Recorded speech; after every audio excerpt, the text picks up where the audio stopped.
Na yung manok. Putputak, tingnan mo, putputak na French. Paras din ng Pinoy na hen, paras din putputak. Back to work si Frank, back to work. Sige, mix.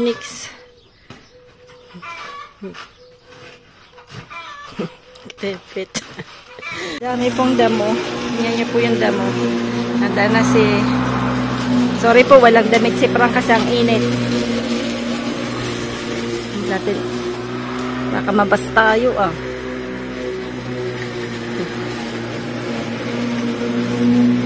After the bitong, paggawa ng semento, daming semento sa mga papa niya, dugyot. Father's Day pa naman po today. Happy Father's Day sa lahat ng mga fathers all over the world. Ayan, sa mga nanonood pong mga tatay na all over the world na po. Happy Father's Day po. Happy Father's Day. Mga kapatid ko po. Ayan, kay ka-farmer, kay Kuya Jojo, kay Kabono, syempre, kay Mar. Ayan, sa lahat-lahat po. Happy Father's Day.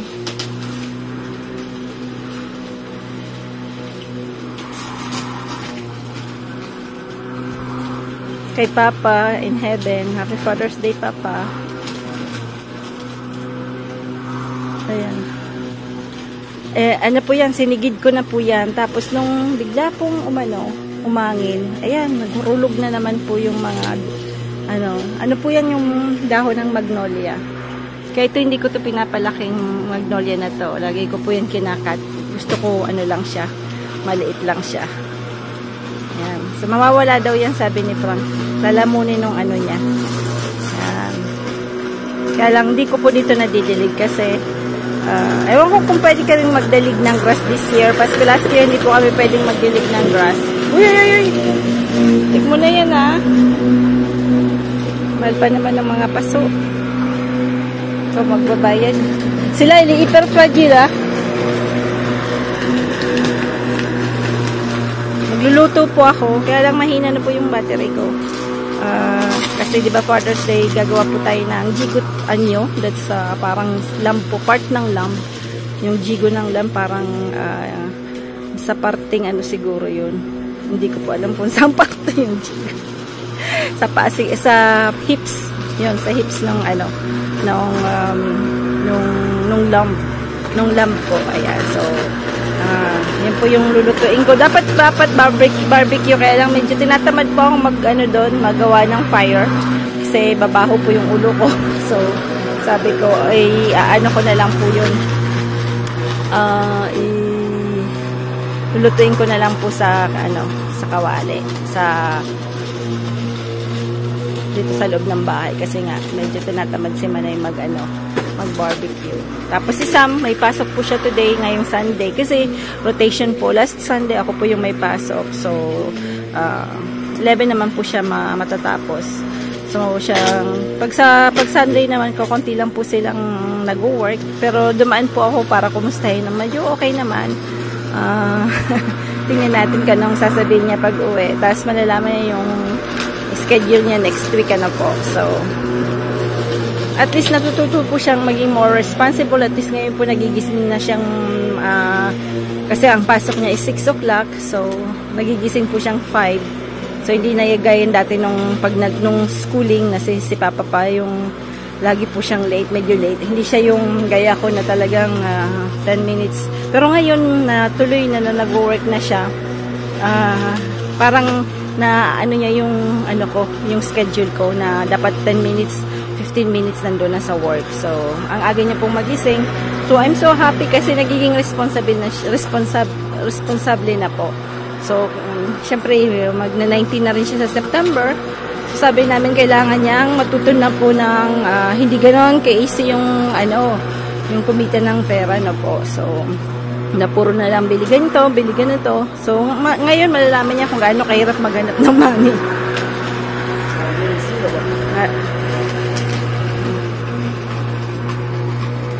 Samuel, va arriver bientôt. Ah, d'accord. Ok. Bah, moi, je continue cuisiner, hein? Ok. Lulutuin ko. Ito po yung gigot anyo, no? So, isang part ng salambian po. So, dito sa France, medyo mahal po siya. I don't know how much yung kilo. So, minsan, bumibili kami pag may mga okasyon or nagkikrave si Frank. Kasi ako hindi ako masyadong makilamb. It's more Frank, no? Si Osh hindi kumakain din ng lamb. Pero si Sam kumakain po siya. Tapos, gumawa po ako ng, ayun, may langaw. Gumawa po ako ng konting lumpiang Shanghai. Actually, yung lumpiang Shanghai para kay Sam kasi paborito po ni Sam yung lumpiang Shanghai. Paborito rin ni Frank, but then, parang comfort food na kasi nga, syempre, kanina hindi kumain yung almusal.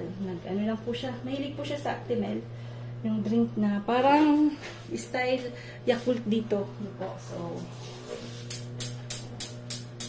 yun lang po yung ininom niya. Then after, ewan ko yung tatay ginawa ng orange juice. Parang hindi. Oo, ginawa po ng orange juice kasi medyo nandyan yung yung tawag nito. Nagamit yung anuhan ng orange juice. Kasi si Frank, every morning po yan, nagdi-drink ng fresh orange juice, no? So, gusto niya yung fresh na orange juice. Ako hindi na, sabi ko, medyo mahal din po kasi. Siguro I spent like, I don't know how much I spent for the orange juice weekly na po. So, tsaka pamplimousse yung propagate ba tawag yun? Kalimutan ko na naman. Basta pamplimousse po tawag dito.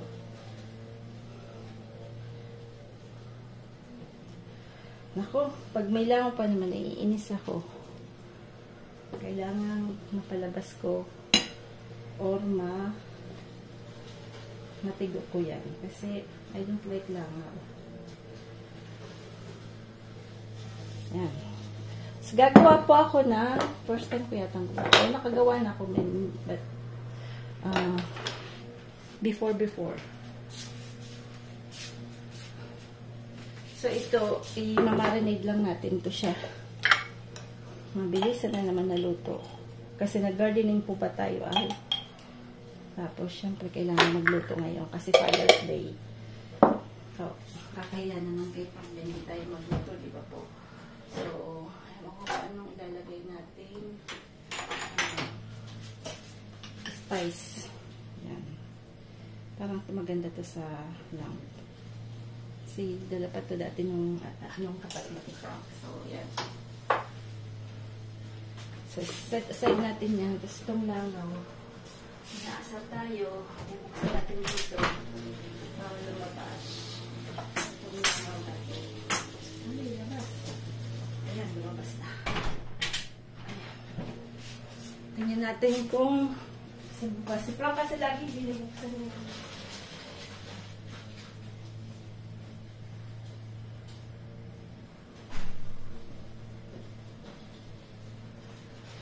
Ayoko kasi nakabukas yung pintuan sa papuntang garden kasi ayan, meron pa. Ang dami nakapasok, dalawa. Anyway, wala tayong magagawa summer. Ayan. So,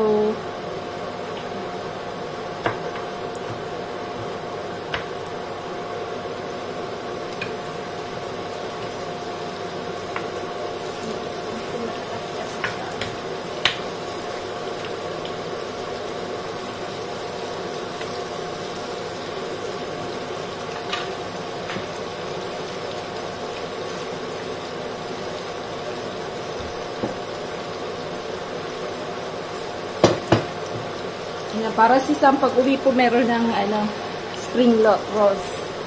Nagtipaborito niya kasi yan. So, para patitikman natin. Kung tama yung timpla na po. Actually, try ko lang to. Yan.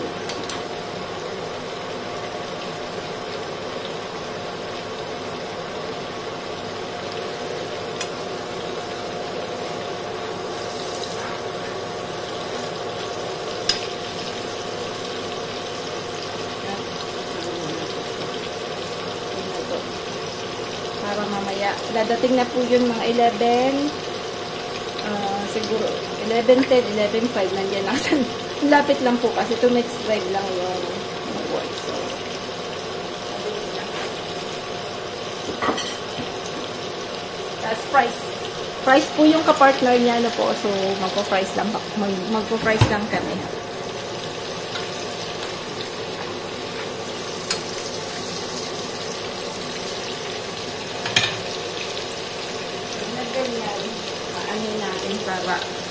Para yung harmonious po yung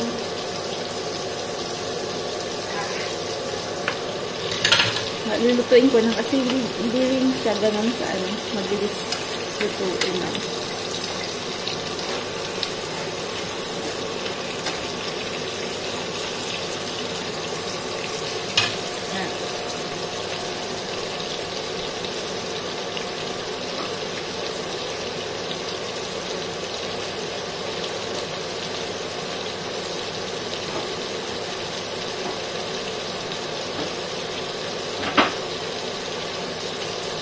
Partner po din ng lamb is yung bell pepper. Kasi syempre may po yan, medyo hindi naman ganun katapang. Kasi sa Osh, hindi siya, ayaw niya po nung taste nung lamb.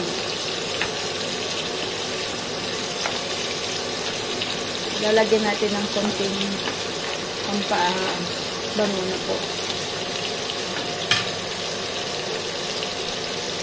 So, mamaya titingnan natin ulit na po.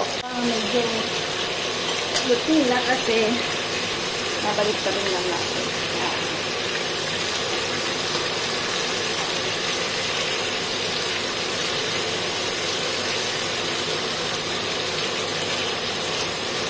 Ilalagyan natin ang gulay.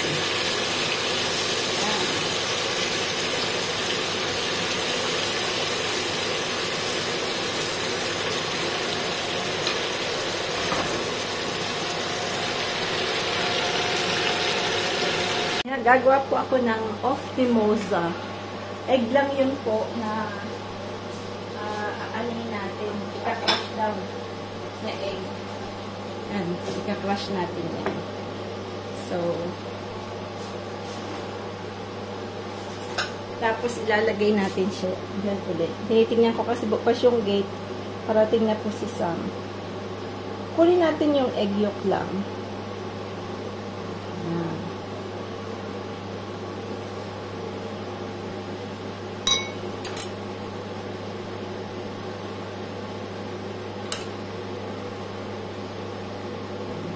Ewan ko na. Si Sam kasi hindi masyadong maki-egg. Gusto niya yung parang omelette style na po. So, tingnan natin kung kakain siya nito.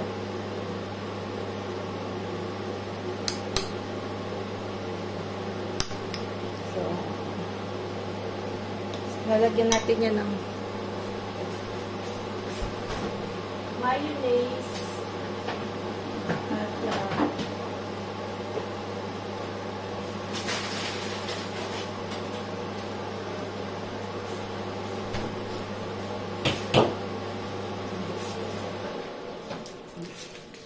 Wala pa si Sama. Bibigay kasi yung schedule niya. Kasi kahapon wala si boss. Wala po yung pinaka-boss namin, yung anak lang.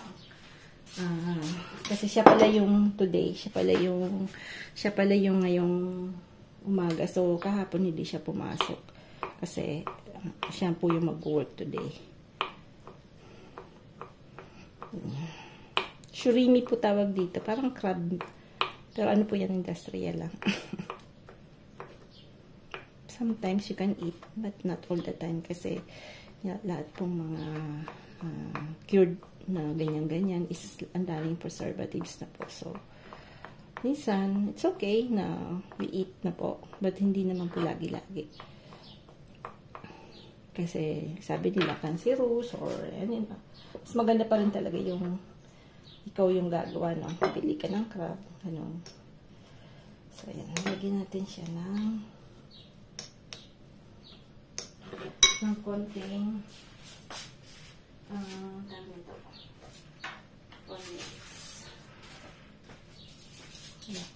Tingnan ko kasi yung gate. Baka dumating na si Sammy.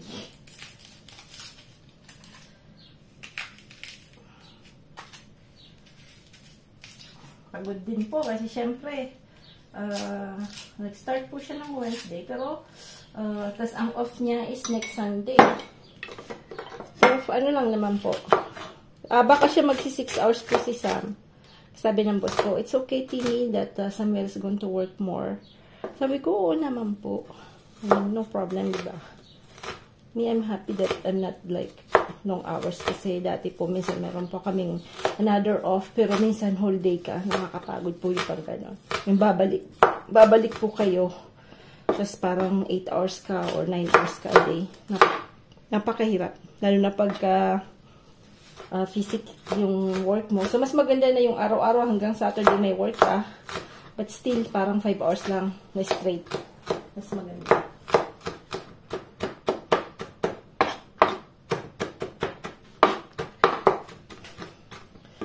Gawin natin na isang ilaw at parang madilim.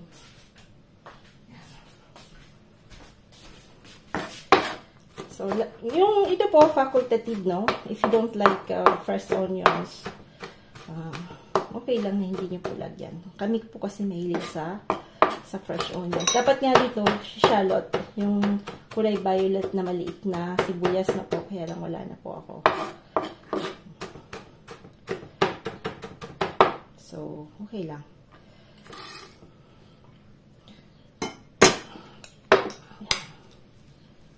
Lalagyan natin siya ng konting mayonnaise.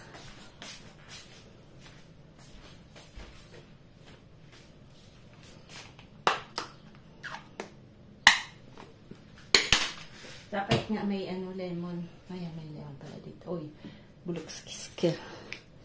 Meron pala sa po, sa garden meron maliit na lemon.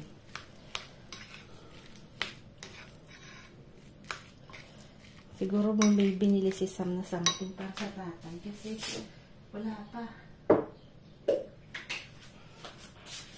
Pag nagugutom pa naman si Sam, naku kung ano nung binibili. Diyos ko, magastos din yung batang yan. Pag nagugutom. Aba, kung ano nung binibili nyon.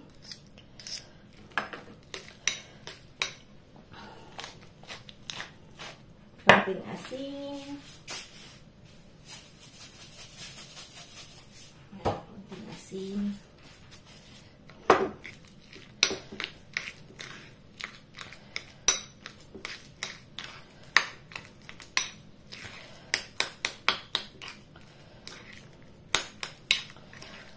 Sana may lemon. Kaya lang wala nang lemon. Nalimutan kong bumili yung po kami na grocery. Nagmadali lang po kasi kami ng pagbibili na po. So, I mean, sometimes life is like that. We forget. Tignan natin kung okay siya.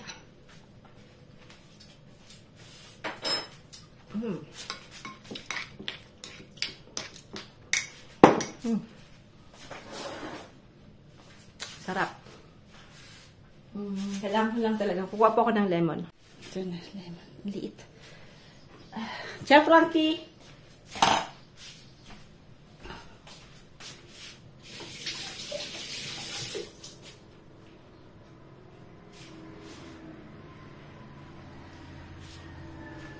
Ang lemon ng garden namin. Liit lang, pero napakabango. Ito natin. At ilila, Frankie!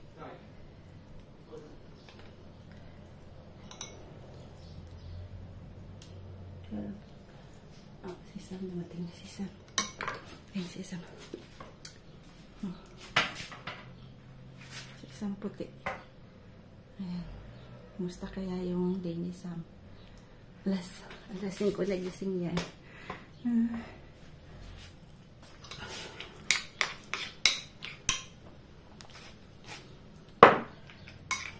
Surprise natin ito. Huwag natin pakita ng ginagawa. Ginagawa natin. Lila, Sammy? Non, elle arrive juste. Oh putain, c'est tout ça? Ouais. Après, il y en a là, celui-là. Tiens, regarde, c'est très vieux, celui-là. Comme ça.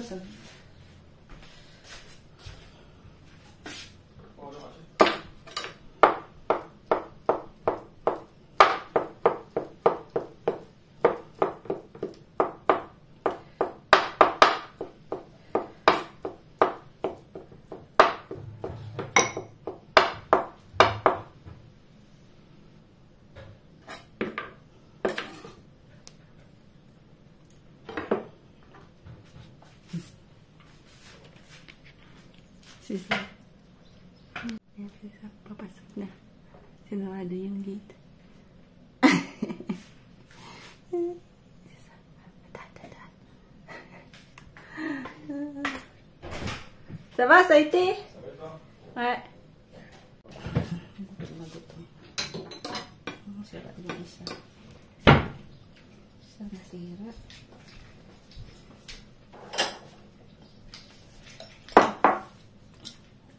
Very thin yung ano ng egg na ano. Yung puti. Nagutom ah. Alors, les gentils, Ben? Ouais, on va demander. Et le boucher, ça va? Ouais. Et le patron, c'est lui qui le fait du coup. De quoi? Bah, il fait le dimanche. Ouais. Il n'y a pas Travailler là. Ouais. Du coup, t'as fait des cafés, c'est tout? Après, t'as fait quoi d'autre? Non. De quoi? Des cafés? T'as fait des cafés? Alors j'avais café, un peu légumes à la fin. Kulang pa na. Wala po yung video natin. Ayan, bon appetit po and happy Father's Day po ulit sa lahat ng mga tatay dyan. Happy Father's Day po ulit. Chikitan nyo natin. Ayan. Rice. Tignan nyo natin.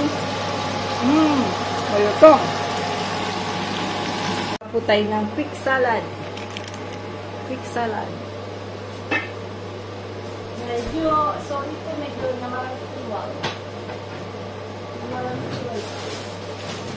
Magulo po yung kitchen natin, medyo magulo.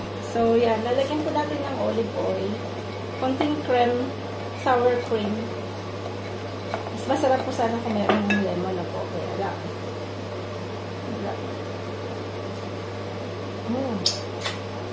Hindi siya masyadong maasin.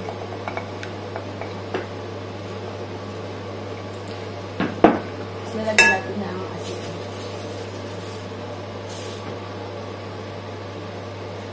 Apple cider.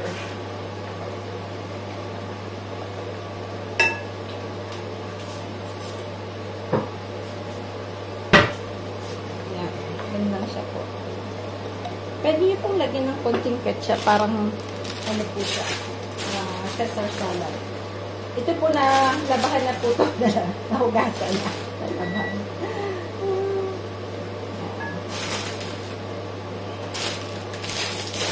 Ready to use na po kasi sa.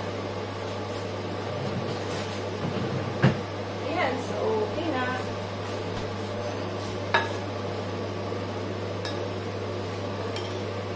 Mix lang natin yan. Kain na tayo.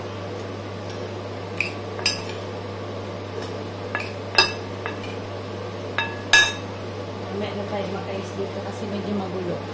So, ayan po yung salad. Lems. Ang ating fries. At yung jigot.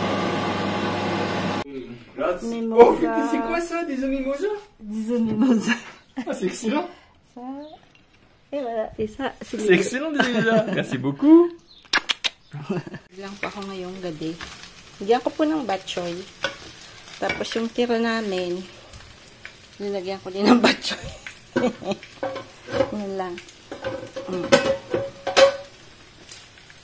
Kala nila bago, pero init-init lang yan. Aba, nakakapagod din yata magluto.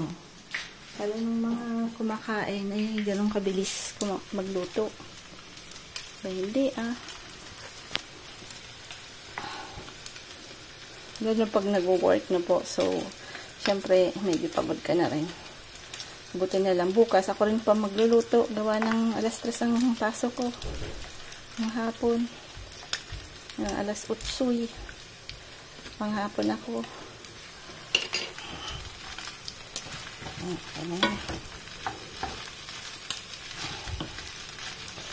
Pinapagising ko na si Sam kasi natin yung asin. Tabang. Ayan. Bon appetit po sa lahat. Po ako ng kamote. Tingnan natin kung mabubuhay to. Ayan na po yung mga strawberries. Medyo nagsasuffer sila sa too much. Ano po, no? Nag-40 degrees po kasi ngayon. Tapos ayun yung tanim natin na courgette. Yan. Zucchini yun. Zucchini na po. Wala sa Pinas na zucchini. Wala po ako nakikita sa Arayat. Baka sa Baguio meron. Pero sa amin po, sa lugar namin, wala pong nagbebenta. Then, yan. Kamuti tops. Kinuha ko dito. Dito ko kinuha kasi. Yan. Namumulaklak na. Pwede na natin talbusan. Yan. Tapos yung sili ganun din. Mukhang wala tayong aanihin na sili. Ayan na po yung tomato. Kakinalbo-kalbo ko muna kasi nakita kong ganun daw po. Ewan natin kung talaga. Try and try lang. Kasi yung ano, ayun na. Ang laban, ang dami. Doon sa kabila, ang dami na. Tapos ito na yung kangkong natin. Yan yung tinanim natin na kangkong. Ayun yung iba, nauna, malalaki na po. Yung mustasa na mulaklak agad. So, tignan natin. Nagtanim po ako ulit dito. Yan. Tapos doon sa kabila, may 2 sitaw. Ayan. Tapos yung okra, 2 din. Tapos yung natong, ayun, natong medyo malaki na. Ayun doon po natong. Pwede na tayo maglaing. Tapos ang mga ano natin. Daming bulaklak nung ano natin. Laurel na po. So, different kinds na flowers. So, ang ginawa namin, minix po talaga namin. May puti, may pula, tsaka may rose na po. Dapat may yellow yan. But then, nung bumili po kami, walang dilaw na po. So, yan po yung variety ng flowers na, na kinuha namin. So, medyo lagi namin sa dilig kasi, dahil gusto namin lumago agad. Kaya ayan na siya. Ayan, para hindi na natin kita yung kapitbahay natin.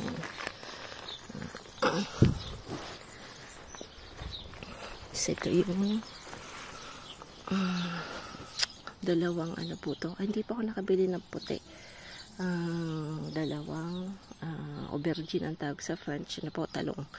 Yan, tapos dito maawot. Sobrang awot. Tapos ito yung tinanim kong buto lang na apricot na po kasi gusto ko medyo malilim dito ng konti. 2 yan. Bali last year nagtanim po ako ng apricot namin kasi ang tamis-tamis. So ayan na sila. So tingnan natin, baka in 3 years magbigay din ng konting bunga na po.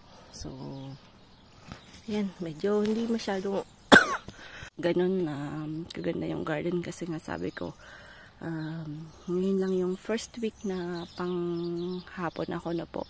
So all the time pang umaga ako. So wala akong time masyadong mag-gardening pag ganun kasi pag uwi ko ang init-init na. So di ko rin pwedeng diligan dahil matutuyot, di ba, ano po sila maluluto. So, this week, ano po ako, pang umaga, tingnan natin. Next week, baka pang umaga, ay pang hapon po ako this week. So, next week, tingnan natin kung ano po yung planning na ibibigay sa atin. Tapos, ito yung blueberry. Yan. Isa lang binili namin ni Frank. Kasi medyo mahal din, ha. So, tinry ko lang po kung mag-aano siya, magbibigay. Tapos ito, i-trim natin yung yun. May tao. Hindi, merong nakikinig. Ayun. Yung raspberry. Yung raspberry po, ang maganda sa raspberry kasi ang bilis niyang mag-anak. Yan. So, pagka yung fruit niya na natumba, bigla mag-aano po siya. Ayan, marami po siyang anak-anak dyan sa paligid. Kaya pagdating ng araw, puro raspberry na yan. Kaya lang, pag sobrang init, hindi nila kaya na po. So, kailangan talagang diligan.